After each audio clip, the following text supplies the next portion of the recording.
నమస్తే, welcome to Andhraprabha. నేను ప్రియా కౌశిక్. ప్రస్తుతం మనతో పాటు senior politician, senior producer, actor Tirupathineni Chittibabu garu ఉన్నారు. వారితో మాట్లాడదాం.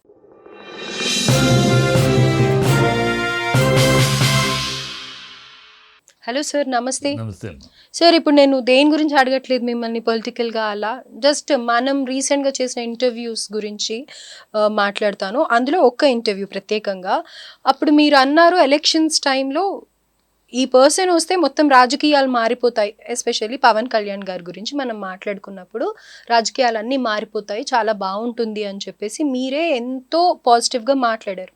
అలాంటి మీరు రీసెంట్గా నేను ఒక వీడియో చూశాను. ఎందుకని అంత డిసప్పాయింటెడ్గా ఉన్నారు? ఎందుకనంటే ఇప్పుడు ఇతను డబ్బుల కోసం రావట్లేదు రాజకీయాలకి. ఆ టైంలో ఎందుకంటే డబ్బుల కోసమే డబ్బులు చూశాడు. పొజిషన్ కోసం అట్లా ఆల్రెడీ పెద్ద హీరోగా స్టార్గా ఉన్నాడు. సో ఇవన్నీ హంగామా అన్నీ అనుభవించినాడే. సో నిజమైన దృక్పథంతో వస్తున్నాడు. నిజంగా ఒక డబ్బు కోసము పదవుల కోసమే కాకుండా నిజమైన సమాజం కోసం వస్తున్నాడు నమ్మాను. అతని మాటలు బట్టి, అతని ఆవేశాన్ని బట్టి నమ్మాను. సో దీనివల్ల ఈ రొటీన్ పద్ధతి రాజకీయాలు కాకుండా, ఈ చంద్రబాబు తరహా రాజకీయాలు, ఈ కాంగ్రెస్ తరహా రాజకీయాలు కాకుండా మన రాష్ట్రం కొత్త రాజకీయాలతో, కొత్త నీతి రీతి పద్ధతి నిజాయితీతో వస్తుంది అని నమ్మి సమర్థించాను. ఎందుకంటే అతను ఎలాంటి అవినీతి లేదు, అతని చరిత్రలో ఎలాంటి అవినీతి లేదు అని చూసాం. సిన్సియర్గా సినిమాల్లో కూడా సిన్సియర్గా ఉంటాడు, సినిమా పనిచేయటం అన్ని సిన్సియర్గా అని నమ్మాం. కానీ గోదావరిలో దిగినాక, కానీ అతను దిగినాక ఈ రోజుల్లో చూసినాక అతని యొక్క యూటర్న్స్ ఎన్ని చూసి అసలు పేరు ఎత్తటానికి కూడా అసహ్యం వేసే పరిస్థితి తయారయ్యాడు. అంతా ఈ విత్ ఇన్ 1.5-2 years లోనే పల్లెల్లోకి వెళ్ళారు, ప్రజల దగ్గరికి వెళ్ళారు, రోడ్లు లేని వాళ్ళకి రోడ్లు వేయించారు. అతను బతుకంతా పదవులు వెళ్ళటం కోసమే, ఆ అసెంబ్లీలో అడుగుపెట్టడం కోసమే ఇన్ని వేషాలు ఇచ్చాడు. ఒకటొకటి చెప్తాను. అతను 32,000 అమ్మాయిలు మిస్ అయిపోయారు, నాకు ఒక ఆఫీసర్ చెప్పాడు అని ప్రజలు నమ్మించాడు. నమ్మించి ఆవేశంగా జుట్టు ఎగరేసుకుని డాబ్డు మాట్లాడు. నేను నమ్మాను. నాలాంటి వాళ్ళు కూడా ఇంతమంది అయితే ప్రభుత్వం ఏం చేస్తుందని నమ్మాం. తీరా చూస్తే పార్లమెంట్లో బండి సంజయ్ స్టేట్ హోమ్ మినిస్టర్గా ఉండి అతను వివరణ ఇచ్చాడు. ఇది కేవలం ఎన్నికల కోసం వాడిందిగా, అది నిజం కాదు అని చెప్పాడు. నిజం కాదని ఎవరు? బండి సంజయ్. ఎవరు? నీ మిత్రపక్షం చెప్పాడు. దాని కనీసం ప్రజల ముందు ఆ రోజు ఎవరో ఆఫీసర్ చెప్పాడు. ఎవడు ఆఫీసర్? ఇంతవరకు అడుగుతున్నా, ఎన్నోసార్లు అడిగిన ఆఫీసర్ ఎవడు చెప్పు. ఆ రోజు చెప్పావు కదా, నాకు సీక్రెట్ ఆఫీసర్ చెప్పి ఎవడు చెప్పు. అది లేదు. నెక్స్ట్ కాకినాడ పోర్టులో గంజాయి దొరికింది, 25 టన్నుల గంజాయి అని చెప్పి నానా హంగామా చేసి ఈ దేశ రాష్ట్రాన్ని గంజాయి హబ్గా చేస్తున్నారు ఊన ఆవేశంగా మాట్లాడాడు. యూత్, ప్రజలు, ఆడవాళ్ళు, పెద్దలు అందరూ కూడా, నాలాంటి వాళ్ళు అందరూ ఏంటిది గంజాయి మన దేశం పంజాబు, కర్ణాటక ఇలా ఉంటే మన రాష్ట్రంలో గంజాయి 25 టన్నులు గంజాయి దొరకటం అని చెప్పి బాధపడ్డాం. ఇవాళ అది సిబిఐ ఎంక్వైరీ తర్వాత ఈ ప్రభుత్వం అంతకుముందు ఎంక్వైరీ పెట్టి వచ్చిన రిపోర్ట్ వచ్చింది. అది గంజాయి కాదు, డ్రై ఐస్ అని వచ్చింది. సో ఇదొక అబద్ధం. వైజాగ్ స్టీల్ ప్లాంట్కి నా ప్రాణం అడ్డేస్తాను, వైజాగ్ ఎట్టి పరిస్థితుల్లో కదలనివ్వను అన్నావు. ఇవాళ వైజాగ్ స్టీల్ ప్లాంట్ మొత్తం ఉద్యోగాలు రిజైన్ చేస్తున్నారు, ఉద్యోగాలు బలవంతపు ఇప్పిస్తున్నారు. అది ట్రాన్స్ఫర్, వాళ్ళ యూనియన్ మినిస్టర్ కూడా ఆ ప్రాసెస్ ఈజ్ ఆన్ అన్నాడు. దాని privatisation process is on, step by step జరుగుతుంది. 4 ఫర్నేసుల్లో 3 క్లోజ్ చేశారు, ఒకే ఫర్నేస్ ఉంది. ఎక్కడ నీ గొంతేది వినపడదు. పాసిపోయిన లడ్డూలు అన్నావు. ఆంధ్ర రాష్ట్రానికి కేంద్రం అన్యాయం చేసిందన్నావు. స్పెషల్ స్టేటస్ ఇవ్వకుండా మోసం చేసిందన్నావు. జుట్టు ఎగరేసుకుంటూ ఊను మాట్లాడావు, ఆవేశము చూపించావు. ఇవాళ నువ్వు మీ రాష్ట్రంలో మీరే ఉన్నారు, కేంద్రంలో మీరే ఉన్నారు. స్పెషల్ స్టేటస్కి నోరు ఏమైపోయింది? మోగబడిపోయిందా?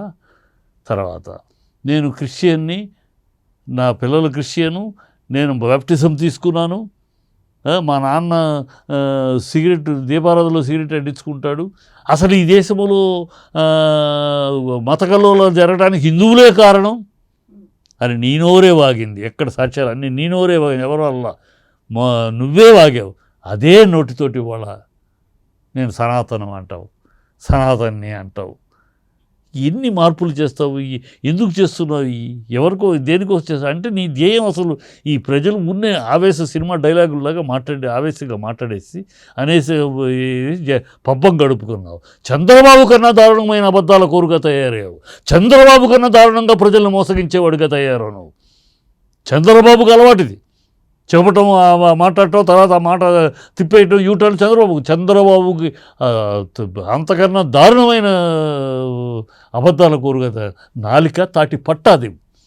పవన్ కళ్యాణ్ నీ నాలికని, ఇది నీ నోరా తాటి పట్ట, నీది నాలికేనా? ప్రజల కోసం ప్రజల కోసం వచ్చారన్నావు. ప్రజలను వంచిస్తున్నావు, ప్రజలను భ్రమలు పెడుతున్నావు, ప్రజలను మోసం చేస్తున్నావు. ఓట్లు ఎంచుకునే వాళ్ళ ఎక్కడ అడ్రస్ లేకుండా ఉన్నావు. ఇన్ని జరుగుతూ ఉంటే మాట్లాడవు. నీ పిఠాపురంలో రేపు జరిగితే మాట్లాడవు. ఎక్కడ తక్కువన్నావు? ఏమి అంటే ఇవాళ ఢిల్లీ చేతులు అంటే నీ ఎయిమ్ ఎంతసేపు ఏంటి? ఇప్పుడు చంద్రబాబుకి ఎక్కడ టాటా బై బై ఇప్పుడు టాటా బై బై చెప్పాలి. టాటా బై బై చెప్పి ఎప్పుడు బీజేపీతో విలీనం కావాలి. విలీనం అయినాక 2029 అప్పుడు బీజేపీ ముఖ్యమంత్రి క్యాండిడేట్గా నువ్వు వెళ్ళాలి.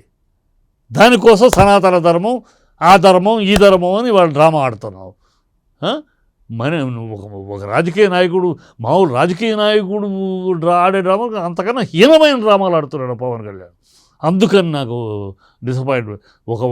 మామూలుగా అయితే అతను రాజకీయ నాయకుడు మామూలుగా చూస్తే పట్టించుకోవాలి కదా. రాజకీయాల్లో ఈ కొత్త రాజకీయం చేస్తారు, ప్రశ్నించడానికి వచ్చావు. ఏం ప్రశ్నించవే? ఎందుకు ప్రశ్నించవు? సార్, బీజేపీ డైరెక్ట్ ఇన్విటేషన్ ఇచ్చినా కానీ ఆయన ఒప్పుకోకుండా ఇలా తెలుగుదేశంతో పార్టీ వచ్చారు కదా, మరి అలాంటప్పుడు మీరు ఎలా అంటారు? ఏ ప్రభుత్వాలు మోసం చేయలేదా? ఏ రాజకీయ నాయకులు ఇంతకంటే ఘోరం చేశారమ్మా? అప్పుల పాలు చేయలేదా? నెరవేర్చకుండా వెళ్ళిపోయారు. వాళ్ళు తినలేదా? వాళ్ళు వ్యభిచారం చేయలేదా? కాదమ్మా, వాళ్ళు వ్యభిచారం చేశారు, వీళ్ళు వ్యభిచారం చేయరు. నువ్వు వచ్చిందేంటి? వాళ్ళందరూ వ్యభిచారం చేస్తున్నా, నేను సంసారం చేస్తాను కదా వచ్చావు. నువ్వు వాళ్ళకన్నా ఘోరాతి ఘోరమైన వ్యభిచారం చేస్తున్నావు కదా నువ్వు. వాళ్ళని గురించి మాట్లాడి నిన్ను ఎందుకు ప్రజలు ఆదరించారు? నువ్వు కొత్తగా నీతిగా ఉంటావు, నీతిగా ఉంటావు, నిజాయితీతో ఉంటావు, ప్రజల తరపున నిలబడతావు, ప్రజల కోసం ప్రశ్నిస్తావు. చంద్రబాబు డ్రామాలకు నువ్వు వంత పడటానికి కాదు, నువ్వు అందుకు కాదు అన్న నమ్మారు. నమ్మక ద్రోహం చేశాడు వాళ్ళ ప్రజల్ని. అన్ని ఒక్క విషయం కాదు, ఒక్క విషయాతో నిలకడగా మాట్లాడిన మాట చెప్పండి. ఒక్క నిమిషం, ఒక్క విషయం. నాకు ఈ 12 ఏళ్లలో పవన్ కళ్యాణ్ 12 ఏళ్లలో ప్రశ్నించుతానని వచ్చానని మొదటి రోజు నుంచి ఈ రోజు దాకా ఒక్క మాట అతని మాట కట్టుబడి ఉన్నాడు. ఆ రోజు అన్నమాట ఈ రోజు కట్టుబడి. ఒక్కటి చెప్పండి, ఒక్కటి. ఏం ఇది రాజకీయమా? ఇది క్షుద్ర రాజకీయం, సిగ్గుమాలిన రాజకీయం, సిగ్గుశరం లేని రాజకీయం. కులాలు వద్దంటావు, కులవతాలకు అతీతమైన అంటావు, మళ్ళీనేమో కాపులందరూ ఒకటై నేను ఓటేస్తే నేను సీఎం అవుతాను అంటావు. అది నోరా? ఏమనాలి దాన్ని? కుటుంబం రాజకీయాల్లో కుటుంబ సంబంధం ఉండకూడదు, ఎవరైనా ఉండాలంటావు. మళ్ళీ అవకాశం వస్తే నీ అన్నయ్యకి ఎమ్మెల్సీ ఇస్తావు. పార్టీ కోసం కష్టపడిన వాళ్ళు, పార్టీలో ఉన్నవాళ్ళు, నిలబడి పోరాడిన వాళ్ళు ఎవరు పనికిరాలా ఎమ్మెల్సీకి? నీ అన్నయ్య కుటుంబం కావాలి. ఒక్కటి కాకపోతే ఒక్కటి నువ్వు చెప్పిన మాటకు నిలబడ్డావా? ఒక్కటి కాకపోతే నువ్వు చెప్పిన నీతికి కట్టుబడ్డావా? ఒక్కటి కాకపోతే ఒకటి నువ్వు చెప్పిన రీతిలో నడుచుకున్నావా? నేను ఎట్లా నాయకుడిగా అనుకోవాలి? ఒక జోకర్ ఆఫ్ ది పాలిటిక్స్, ఒక ఫాల్టీ ఫెలో ఆఫ్ రాజకీయ పాలిటిక్స్, ఒక జోకర్, ఒక మోసగాడు, రాజకీయ మోసగాడు, ప్రజలు వంచేవాడుగా తయారవు తప్పితే నిజమైన రాజకీయం ఎక్కడ చేస్తున్నావు? నేను ఎలా గౌరవించాలి? నాలాంటి వాళ్ళు ఎంతోమంది నేను ఆశ పెట్టుకున్నాను నీ మీద మారుతుంది. మన దేశం కుళ్ళుకుపోయింది, మన రాష్ట్రంలో రాజకీయాలు కుళ్ళిపోయినాయి. ఎంతసేపు అక్కడోడు ఇక్కడ రావడం, ఇక్కడోడు అక్కడికి వెళ్ళటం, ఒక నీతి పద్ధతి ఏమీ సిద్ధాంతం ఏమీ లేకుండా దరిద్రంగా తయారైంది. ఇదేదో వచ్చాడు మాట్లాడుతున్నాడు, ఈ మాటలు నమ్మాం, మాట్లాడుతున్నాడు, కొత్త రాజకీయం వస్తుంది, ఒక నిజాయితీ రాజకీయం వస్తుంది, ఒక నీతి ఉన్న రాజకీయం వస్తుంది, ఒక సిగ్గుశరంతో కూడిన రాజకీయం వస్తుంది ఆశపడ్డాం. అది కాస్త గల్లంతైపోయి సిగ్గు శరం మానం రోషం పౌరుషం ఉచ్చం నిత్యం అన్నీ నశించిపోయి ఏం మాట్లాడుతున్నావు? నాలుక దాటిపట్టలాగా, నరం లేని నాలుక ఏదైనా పాడుతుందన్నాడు.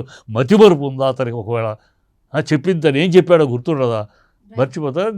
అది మరి డిసప్పాయింట్ అవ్వక ఏమవుతావు? రైట్.